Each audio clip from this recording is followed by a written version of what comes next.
Bonsoir à tout le monde et merci d'être présent à cette conférence. J'excuse Monsieur le maire qui est absent pour des raisons personnelles.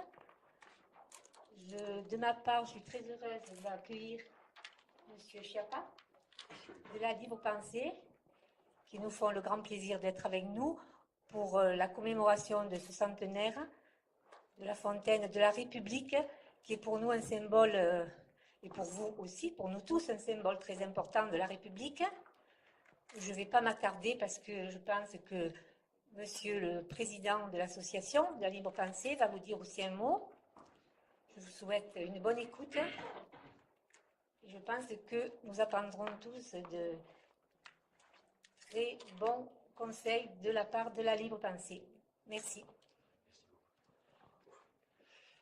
Bien, merci Madame le maire adjoint. Merci aussi qui est présent aussi dans la salle. Je remercie 1851, l'association, dont je fais partie d'ailleurs personnellement et qui nous a fait une prestation hier très intéressante. Je constate aussi, comme disait Colette, c'est que vous vous êtes levé ce matin pour la République. Pour 9h30, c'est très bien. Juste un petit mot avant de passer la parole à Jean-Marc, qui est président de l'IREP, l'Institut de recherche de la libre pensée. Un petit mot pour dire que pour nous, Libre Pensée, cette commémoration du centenaire de la Fontaine aux Républicains 1851 revêt une importance très grande dans le département, bien sûr, mais au-delà, non seulement parce que c'est une commémoration, bien sûr, d'un événement à la fois douloureux mais exemplaire, mais en même temps pour son actualité, je dirais. Et nous sommes très fiers à Libre Pensée, et je remercie encore une fois la municipalité de nous avoir permis de nous inscrire dans les manifestations prévues pendant ces 3 jours. Voilà, je passe tout de suite la parole à Jean-Marc, en vous remerciant d'être venu ce matin.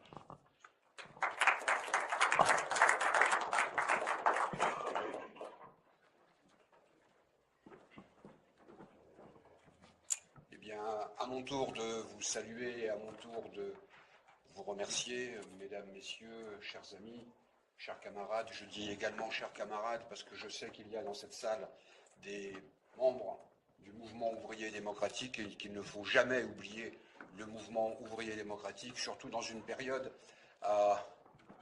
où les médias, et pas uniquement les médias, ont l'habitude de systématiquement occulter justement le mouvement ouvrier démocratique. Une fois de plus, donc, j'ai l'immense plaisir de venir dans cette région pour essayer de travailler avec vous sur un certain nombre de problèmes, je dirais, à la fois d'histoire et d'actualité. Et la question qui nous occupe aujourd'hui, qui va nous occuper aujourd'hui, du moins ce matin, c'est la Constitution de 1793, appelée Constitution de l'an 1. Et la question qu'il faut se poser, bien évidemment, c'est pourquoi s'interroger en 2013 sur la Constitution de 1793. Est-ce que c'est uniquement, je dirais, son 220e anniversaire? Est-ce que c'est une question de nostalgie, de passéisme?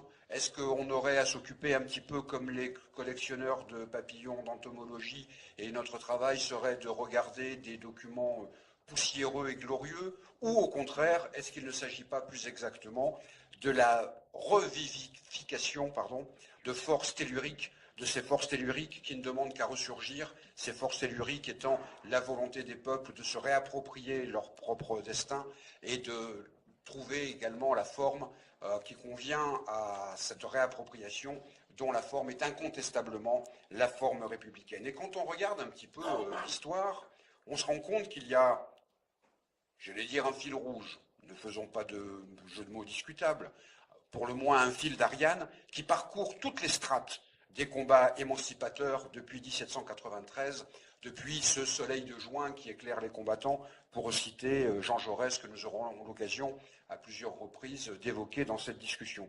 Ça commence en 93, bien évidemment, mais ça se poursuit avec les Républicains de 1850, de 1851, et nous sommes ici réunis pour les saluer, les évoquer, et, comment dirais-je, prendre appui sur leur combat pour nos combats actuels, mais ça passe également par la Commune de Paris, ça passe, je l'ai dit, par Jean Jaurès, et ça passe par les combats de la résistance et des suites de la résistance. Et justement, il faut aborder cette question de la manière suivante, parce que le grand historien Marc Bouloiseau expliquait que cette constitution de 1793, dont il est habituel, commun, de dire qu'elle n'a jamais été appliquée, c'est beaucoup plus compliqué que ça. Marc Bouloiseau expliquait que l'application la plus concrète de la constitution de 1793 avait eu lieu, s'était réalisé, s'était concrétisé dans le préambule de la constitution de 1946. Je vous rappelle que ce préambule explique que la République est une, indivisible, laïque, sociale et démocratique. Et on pourrait reprendre tous ces termes-là pour voir à quel point ils sont extrêmement importants dans notre vie quotidienne, notre vie pratique, mais aussi, je dirais, pour reprendre une formule chère à mon maître et à mon ami Michel Vauvel, dans notre paysage mental. La République, une, indivisible, laïque, sociale et démocratique. Et dans ce préambule de la Constitution de 1946, il y a un certain nombre de principes qui sont évoqués, qui sont affirmés. L'égalité des sexes, le droit à l'instruction, la nécessité de défendre la santé, le droit de grève. Pour ceux qui s'intéressent à ces questions-là, ça aura une particularité, on va dire, mardi prochain, le droit de grève, les conditions nécessaires au développement de la famille et de l'individu, etc., etc. Ces principes ont été évoqués en 1946, ils ont été inscrits dans le préambule de la Constitution. Que les gouvernements ultérieurs de la 4e République aient traité, plus exactement maltraité ces principes, c'est une toute autre discussion. Parce que quand on voit que, par exemple,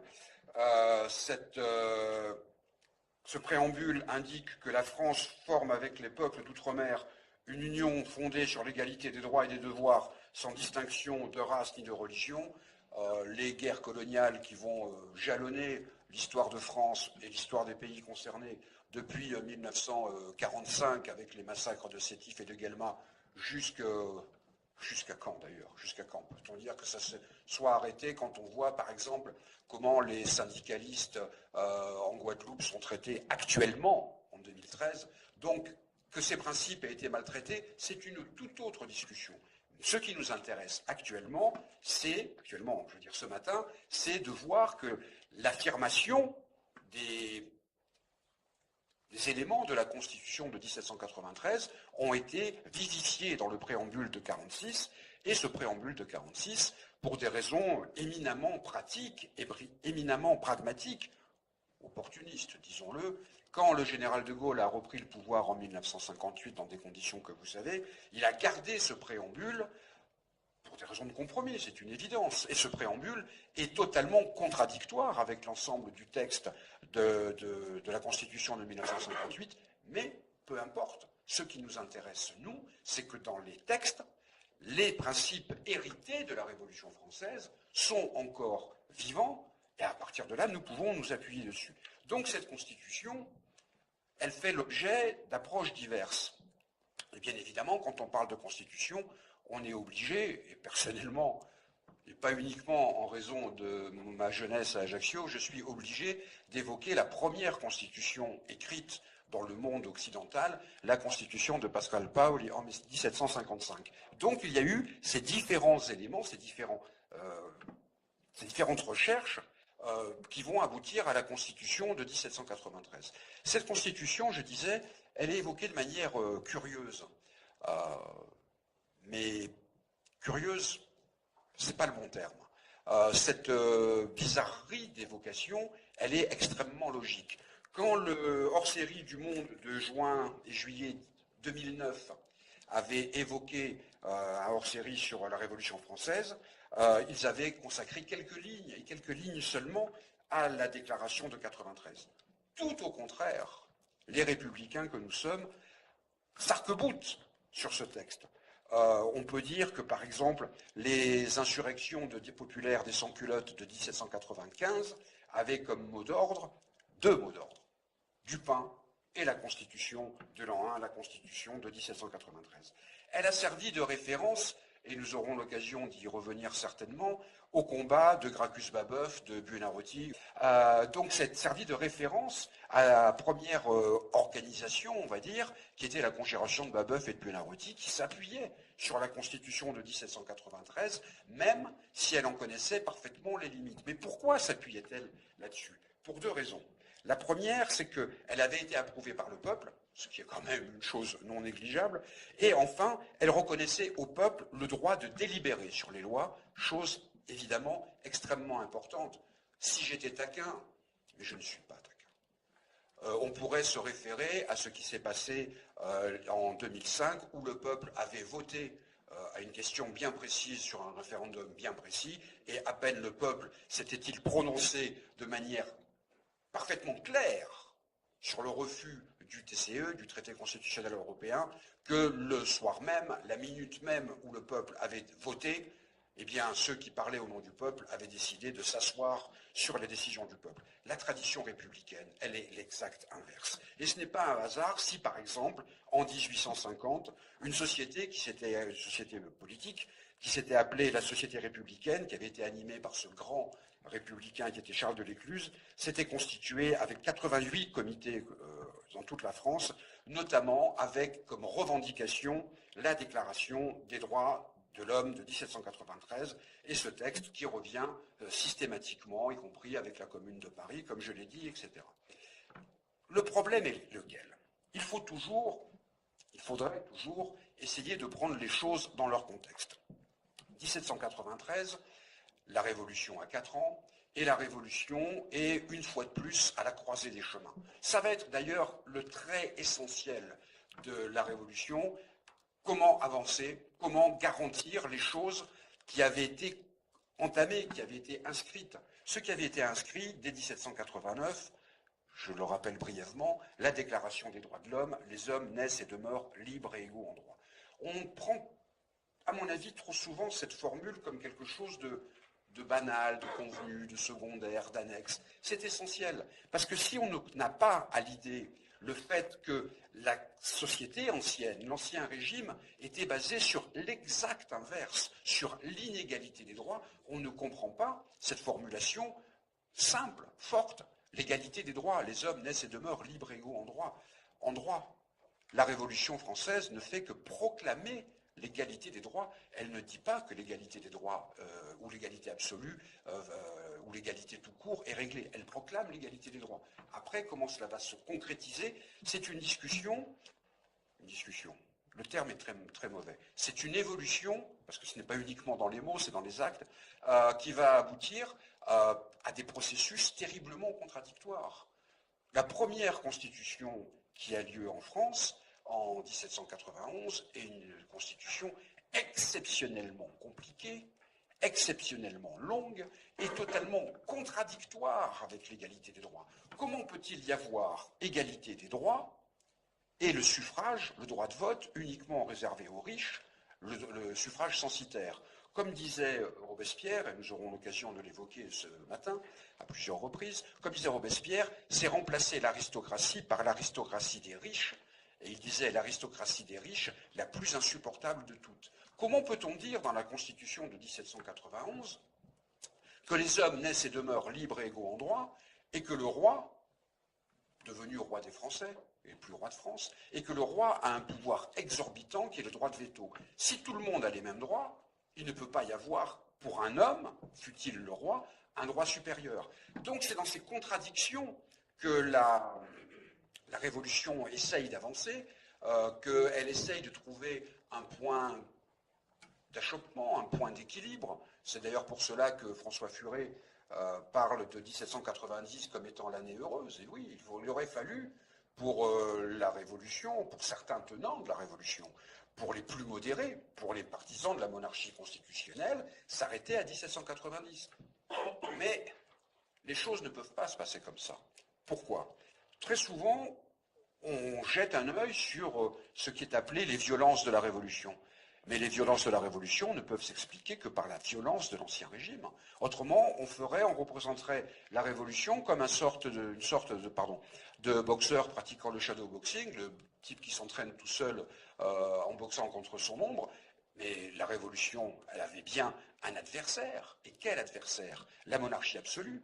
Et la monarchie absolue, pour la combattre, on ne pouvait que la combattre absolument. Donc, ce point d'équilibre était totalement comment dirais-je,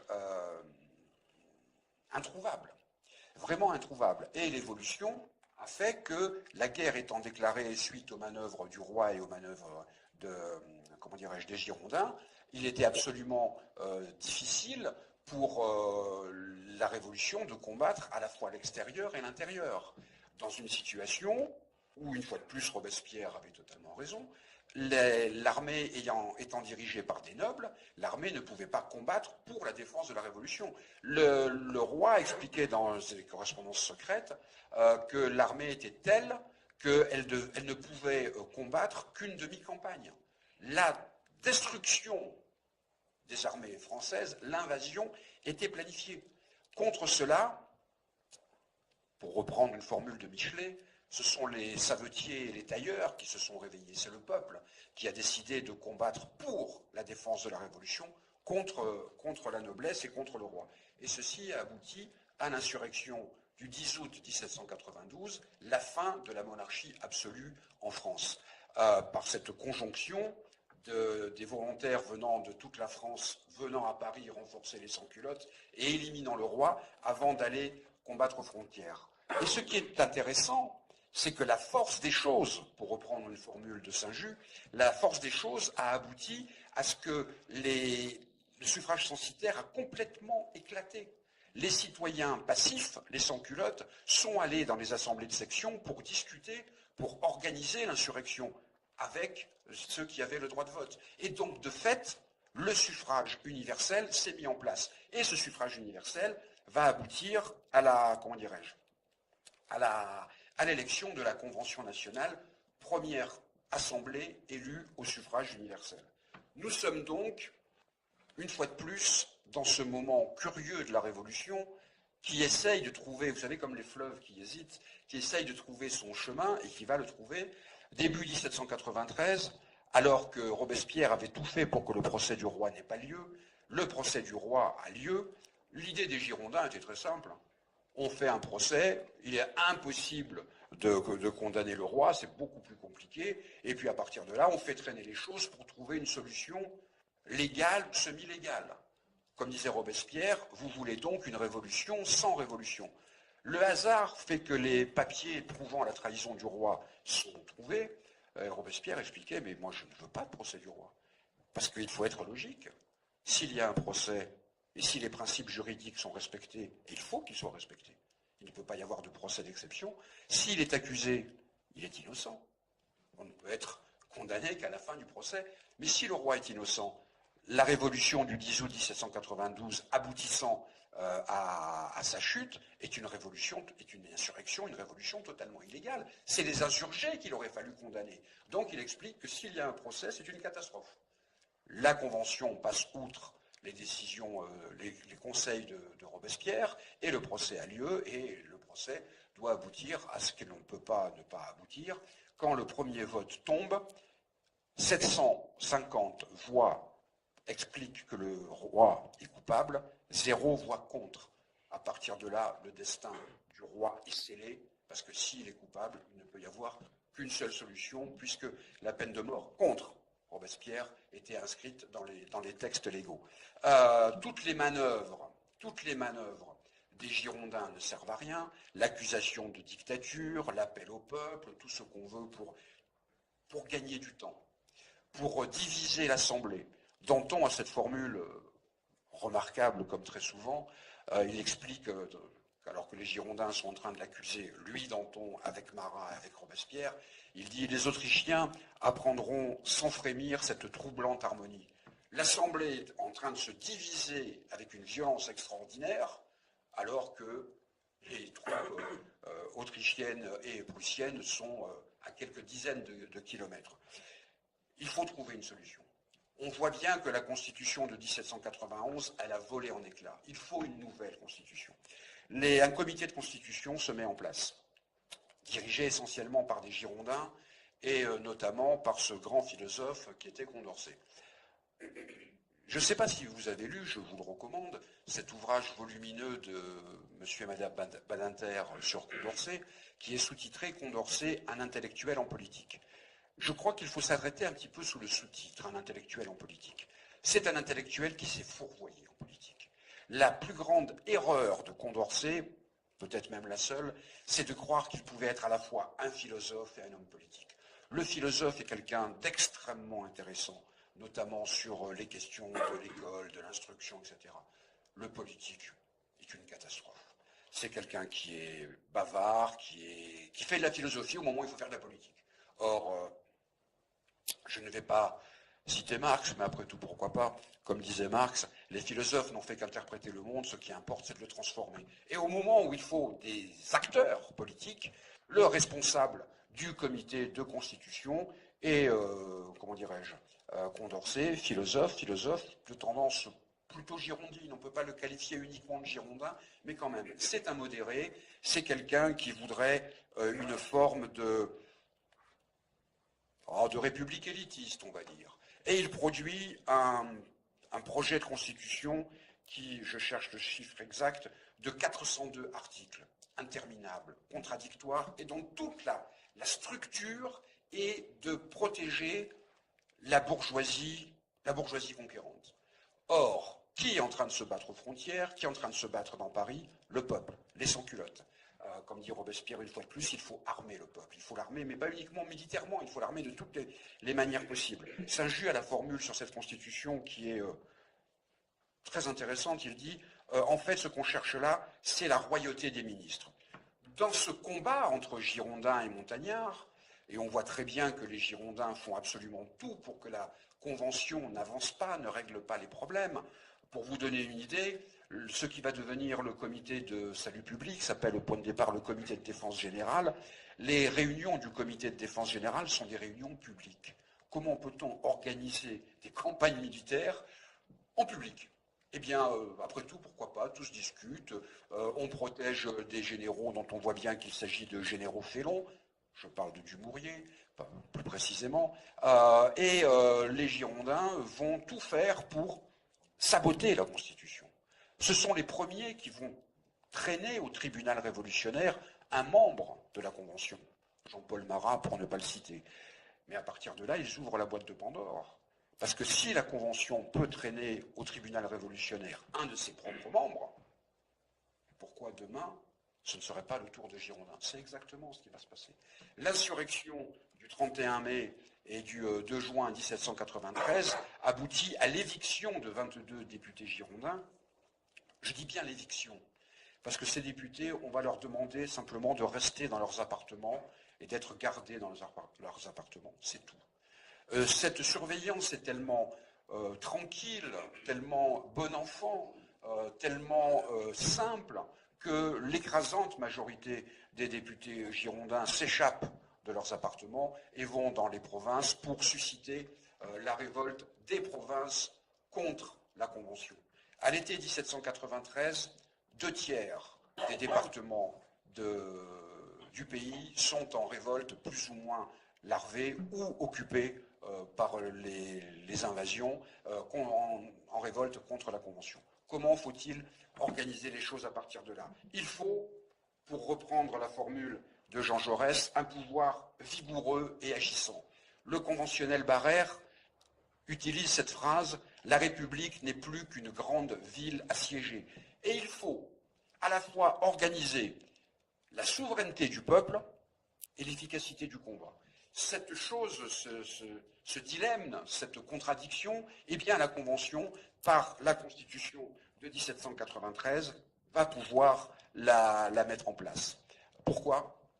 Et on aura l'occasion de voir l'extraordinaire actualité de ce discours, parce qu'il y a un discours qui est un discours programme de Robespierre, très exactement le 10 mai 1793, donc avant l'insurrection, au moment où les Girondins sont encore au pouvoir. Mais à partir du moment où, au Club des Jacobins, il va prononcer ce discours-programme, les éléments sont mis en place. Il dit « L'homme est né pour le bonheur et pour la liberté. Fuyez la manie ancienne des gouvernements de vouloir trop gouverner. » Robespierre qu'on présente comme étant le centralisateur par extrême, c'est l'inverse. Laisser aux individus, laisser aux familles le droit de faire ce qui ne nuit pas à autrui. Laisser aux communes le pouvoir de régler elles-mêmes leurs propres affaires en tout ce qui ne tient pas à l'administration générale de la République. L'administration communale, la liberté communale, et les élus municipaux qui sont ici peuvent en témoigner bien mieux que moi. L'administration communale, cet acquis extraordinaire de la République, prend sa source là-dessus. C'est aux communes de gérer leurs propres affaires. Il continue, « Je veux que tous les fonctionnaires publics nommés par le peuple puissent être révoqués par lui, selon les formes qui seront établies, sans autre motif que le droit imprescriptible qui lui appartient de révoquer ses mandataires. » Pouvoir révoquer ses mandataires. Il n'y a qu'un seul tribun du peuple, sinon le peuple lui-même. Jamais les maux de la société ne viennent du peuple, mais du gouvernement. Et on va voir que dans la structure de Robespierre, et donc dans la structure de la Convention et le texte de la Constitution de 1793, c'est le peuple qui est au point de départ. Le gouvernement, les gouvernements n'étant, je dirais, que des exécutants, des mandataires, pour reprendre la formule suivante. Bien évidemment, il ne faut pas faire de la Constitution de 1793 quelque chose de définitif, d'absolu, la panacée suprême, je ne sais trop quoi. Il y a des choses discutables. Par exemple, et Buonarroti le reprendra quand avec Babeuf il dirigera la conjuration des égaux, il parle des idées désespérantes sur la propriété. La propriété est considérée encore comme un droit imprescriptible, malgré les réserves de Robespierre. Robespierre disait, toujours au printemps 1793, que, par exemple, pour un colon négrier, pour un esclavagiste, ce qu'il appelle la propriété, c'est ce long cercueil de bois, c'est la formule de Robespierre, qui va lui permettre d'entasser des hommes arrachés en Afrique pour les amener dans les Amériques. Donc il y a encore la propriété qui est maintenue dans la Constitution de 1793, très exactement dans la Déclaration des droits de l'homme, comme étant un droit naturel imprescriptible. Mais attention, à partir du moment où c'est inscrit, les choses sont terriblement, comment dirais-je, politiques. Si la propriété est définie par la loi, une autre loi peut définir ces choses-là. La Constitution de 1793, je dirais, ne fait que donner le... Enfin, ne fait que. C'est le point de départ, mais il faut toujours un point de départ. Permet d'avoir le cadre politique qui va permettre de régler l'ensemble des problèmes. Il revient, cette déclaration revient sur le libre exercice des cultes. C'est extrêmement important, puisque juste... Même en 1789, la Déclaration des droits de 1789 ne parlait pas de libre exercice des cultes. Elle disait « Nul ne peut être inquiété pour ses opinions, même religieuses ». Le libre exercice des cultes montre bien que le divorce entre l'Église catholique et la France en Révolution est totalement comment dirais-je, assumé, totalement établi. L'article 22 revient sur l'instruction qui est le besoin de tous. La société doit favoriser de tout son pouvoir les progrès de la raison publique et mettre l'instruction à la portée de tous les citoyens. Mettre l'instruction à la portée de tous les citoyens. Figurez-vous que je suis enseignant au collège, c'est comme ça. Cette année, dans les classes de 6e de mon petit collège de Créteil, les classes de 6e sont à 31 élèves. Comment peut-on assurer l'instruction à la portée de tous les citoyens quand mes collègues, je n'ai pas de classe de 6e, quand mes collègues doivent faire cours à 31 élèves? C'est absolument impossible. Par exemple, pour les postes de technologie ou d'autres matières, il y a 15 postes. Qu'est-ce qu'on fait du 31e élève? L'instruction à la portée de tous, c'est une formule de 1793, mais je crois que c'est une formule totalement historique, totalement définitive. La Constitution, elle est donc votée par le peuple, par tous les départements. Ça va être extrêmement long. Certains départements, comme les Bouches-du-Rhône, les Pyrénées-Orientales, la Vendée, ne vont pouvoir voter sur cette Constitution qu'en décembre. Mais peu importe, la Constitution est votée par le peuple, et le 10 août, pour l'anniversaire de l'insurrection, il peut y avoir une nouvelle Constitution qui est promulguée, avec des délégués de tous les départements. Ça aussi, c'est une tradition de la République. Depuis la fête de la Fédération, on envoie régulièrement des délégués de tous les départements pour, comment dirais-je, concrétiser symboliquement, mais tout est symbole, concrétiser symboliquement l'unité de la nation.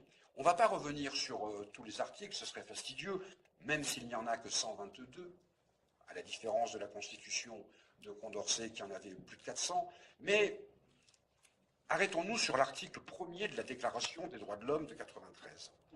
Le but de la société est le bonheur commun. C'est une formule d'ailleurs que Babeuf va reprendre en jouant un petit peu sur les mots, puisque pour lui le bonheur commun, ça veut dire l'abrogation de la propriété privée, ça veut dire la mise en commun de toutes les propriétés, ce qu'on va appeler par la suite le communisme. Le but de la société est le bonheur commun. Cette phrase, qui est aussi peut nous sembler banale pour nous en 2013, elle est révolutionnaire dans tous les sens du terme. Parce que si le but de la société, c'est le bonheur commun, le bonheur, on ne va pas l'attendre dans l'au-delà. Le bonheur n'est pas quelque chose d'hypothétique promis par une religion ou par un culte quel qu'il soit. Le bonheur, je dirais, c'est l'affaire de maintenant, c'est l'affaire de l'organisation de la société. Ce n'est pas l'au-delà. Et quand on parle d'au-delà, je pense toujours à cette phrase de Francis Blanche que j'aime vraiment beaucoup, quand il dit à l'au-delà, je préfère le vin d'ici à l'au-delà. Donc, c'est une rupture avec les traditions cléricales ou les traditions religieuse qui fait que l'homme serait sur Terre pour souffrir. Non, il n'est pas sur Terre pour souffrir, puisque c'est la société qui doit organiser le bonheur commun. L'article 25 de cette déclaration précise « La souveraineté réside dans le peuple, elle est une, indivisible, imprescriptible et inaliénable. » Une, ça veut dire que cette volonté ne peut pas se diviser. Indivisible, ça revient un peu à la même chose. Imprescriptible, on ne peut pas supprimer la souveraineté du peuple. Là, tout le monde pense à ce qui s'est passé en 2005 et au référendum.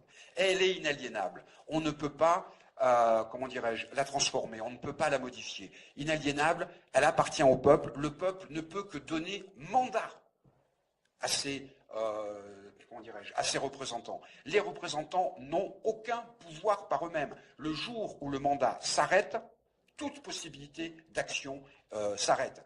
Toute possibilité de représentation s'arrête. C'est le peuple qui est à la base de tous les pouvoirs. L'article 32 reconnaît le droit de pétition.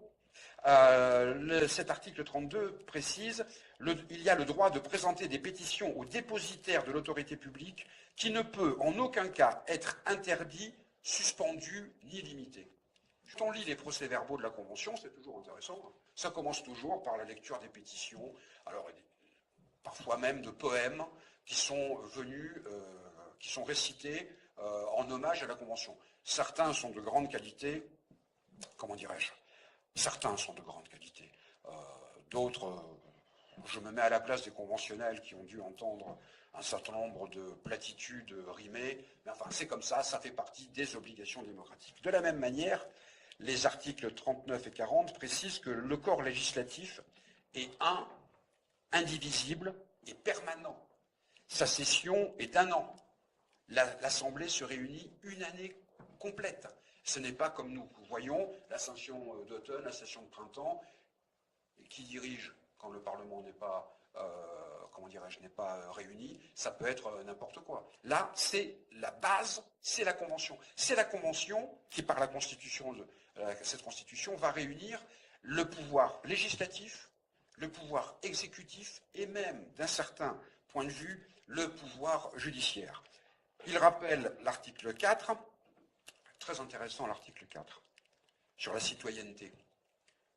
Tout homme né et domicilié en France, âgé de 21 ans accomplis, tout étranger âgé de 21 ans accomplis qui, domicilié en France depuis une année, y vit de son travail, ou acquiert une propriété, ou épouse une Française, ou adopte un enfant, ou nourrit un vieillard, tout étranger, enfin, qui sera jugé par le corps législatif avoir bien mérité de l'humanité, est admis à l'exercice des droits de citoyen français. La conception de citoyen français, c'est formidable, c'est même émouvant, parce que le citoyen français est obligatoirement quelqu'un qui est généreux. Donc quelqu'un qui nourrit un vieillard est obligatoirement, ou qui adopte un enfant, est obligatoirement citoyen français. Je ne vais pas être cruel, mais il y a un certain nombre de discours xénophobes, honteux, contradictoires avec la tradition de la République française, qui sont tenus malheureusement d'un peu partout dans ce pays, et y compris à des postes de responsabilité. Bien évidemment, nous sommes obligés de citer l'article 35, qui est connu à juste titre, qui termine la Déclaration des droits. Quand le gouvernement viole les droits du peuple, l'insurrection est pour le peuple et pour chaque portion du peuple le plus sacré des droits et le plus indispensable des devoirs. C'est une formule sur laquelle il faut s'arrêter, parce que c'est quand même extraordinaire. Voilà un gouvernement qui prévoit sa propre subversion. C'est-à-dire que ce gouvernement qui est au pouvoir par une insurrection, écrit lui-même, cette convention écrit elle-même que l'insurrection peut être considérée comme quelque chose, comme un droit et comme un devoir. Mais attention, c'est à la fois politiquement quelque chose d'extrêmement avancé, mais c'est aussi, et c'est surtout, la justification de l'insurrection du 10 août 1792. La Convention n'oublie jamais qu'elle est venue au pouvoir par une insurrection. À partir de là, est-ce que tout est réglé avec ce texte? Bien évidemment non, mais le cadre est donné. C'est le point de départ qui permet de régler un certain nombre de problèmes, de régler tous les problèmes. Est-ce qu'on peut dire que cette Constitution, comme vous le savez, elle n'a jamais été appliquée? Elle a été mise le 5 septembre 1793 dans une arche de bois qui était une arche sacrée, à juste titre, mais pour des raisons de guerre civile, de guerre étrangère, elle ne pouvait pas être appliquée. La question qui se pose, qui est une question, je dirais, un peu curieuse pour les historiens, est-ce qu'elle était applicable? Elle n'a pas été appliquée. La question de savoir si elle était applicable est une question sans réponse. Ceci étant, écoutons quand même l'appréciation de Jaurès. Elle était pleinement, et on cherche en vain ce qui, dans ses principes ou dans son mécanisme, pouvait faire échec à son application. Elle avait pour soutien toute la vie révolutionnaire, toute la vie nationale, dans ces 4 années qui avaient fait œuvre de siècle, absolument. Il suffit de lire 93 de Victor Hugo pour voir à quel point c'était important. La souveraineté nationale était déjà un principe et un fait. Le suffrage universel avait fonctionné pour l'élection de la Convention.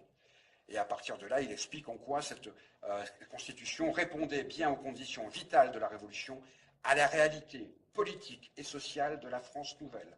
Tout ce qui s'éloigne d'elle dans les constitutions plus modernes est une concession à l'esprit de défense conservatrice et de privilège ou un reste des habitudes monarchiques. Elle est le type de la démocratie française. En s'y ralliant, Robespierre réservait tout l'avenir, toutes les possibilités du développement social. C'est exactement cela. Cette Constitution permettait les possibilités du développement social. Parce que bien évidemment, par exemple, dans la Constitution de 1793, rien n'est dit de l'abolition de l'esclavage. Mais cette Constitution, cette logique, cette matrice permet qu'en 1794, sous l'impulsion de Robespierre une fois de plus, c'est la Convention qui va abolir l'esclavage, dont il ne faut jamais oublier que cette abolition est la première abolition de l'esclavage dans l'histoire du monde. Et, comment dirais-je, ce n'est pas un hasard, c'est en 1795-1796, les derniers révolutionnaires, ceux qui s'appelaient les égaux, ce qu'on va appeler les babouvistes, se réclamaient de cette Constitution. Oh certes, pour reprendre la formule de Buonarroti, on regrette d'y trouver des vieilles, désespérantes idées sur le droit de propriété, mais il dit que c'est secondaire, il dit « Quoi qu'il en soit, il n'est pas moins que le droit de délibérer sur les lois attribuées au peuple, la soumission des mandataires du peuple à ses ordres, la presque unanimité des voix à laquelle la Constitution fut acceptée, la firent regarder à juste titre comme le palladium, le point le plus important, de la liberté française. » Et c'est pour ça qu'il y a cette tradition. Quand Buonarroti écrit ça, c'est formidable de savoir que quand Jean Jaurès rédige l'histoire socialiste de la Révolution française, il a sous les yeux le texte de Buonarroti qui retrace l'histoire de la Révolution française et de la conjuration pour l'égalité dite de Babeuf. Et Jaurès, à un moment, a une longue envolée formidable, comme toujours chez Jaurès, dans lequel il rend hommage à Robespierre. Il se termine par la phrase bien connue « C'est à côté de Robespierre que je vais m'asseoir à la tribune des Jacobins ». Il prend sa responsabilité, lui, Jean Jaurès, le patron, si vous me permettez le terme, du socialisme français. Il se revendique de la continuité Robespierre-Jaurès, en passant par Buonarroti. Et c'est cette continuité qu'on va retrouver à différentes reprises, qu'on va retrouver bien évidemment au XIXe siècle avec les républicains insurgés de 1851, avec les communards de 1871, avec le mouvement ouvrier démocratique que j'ai évoqué au début de mon intervention. Comment les choses vont-elles se dérouler par la suite? Eh bien, j'ai cité Victor Hugo, c'est une chose très simple. L'avenir, Victor Hugo disait, l'avenir est un fantôme aux mains vides qui n'a rien et promet tout. Comment le peuple français va-t-il se réapproprier les traditions de la Constitution de 1793? Va-t-il se réapproprier les traditions républicaines? Va-t-il reprendre son destin en main au moment où, tout le monde le sait, ce n'est plus au Parlement en France que les lois sont décidées. Dans le meilleur des cas, c'est le Fonds monétaire international ou l'Union européenne qui dicte ces lois et que le peuple français n'a absolument plus son mot à dire. Il le dira à un moment. C'est une certitude. Quand, comment, où, personne ne le sait. Mais ce que nous pouvons savoir, ce qui doit être, je dirais, à la fois notre certitude et notre espérance, c'est qu'il y a un avenir à la République. Il y a un avenir à la République. Et franchement, je crois qu'on ne peut terminer que par ces mots. La République, c'est l'avenir.